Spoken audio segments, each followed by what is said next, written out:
And good morning! Welcome my YouTube channel, Miss Palaka. Ipakita ko po sa inyo ang ilog guys. Bahang-baha. Tingnan mo, malalim na malalim. Hindi naman siya masyadong kalakihan pero malalim at delikado din itong ganitong sitwasyon na tumawid ka kasi hindi mo alam ang malalim ang tubig, kaya hindi natin alam na ang sitwasyon kapag bigla-bigla na lang bumabaha kahit konti lang ulan, malakas ba lang ulan sa bukid, kasi nasisira na po ang ating environment, kaya wala na po yung malalaking mga punong kahoy, sirang-sira na kasi ang ating mga kapaligiran sa ilog, kaya ito lang nangyari sa atin.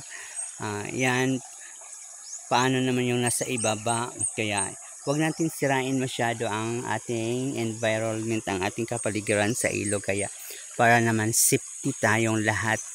Kung tayo safety dito sa taas, paano namang nasa baba, diba? Kaya ingatan natin sa pagtapon ng mga hindi dapat itapon sa ilog, mga basurang na hindi dapat iiwan sa ilog, kaya dapat natin linisin lagi ang ilog, kaya para hindi tayo babalikan sa kalikasan. Maraming salamat everyone. Kung hindi pa kayo updated sa aking YouTube channel, huwag niyo kalimutan like and subscribe. Miss Palaka.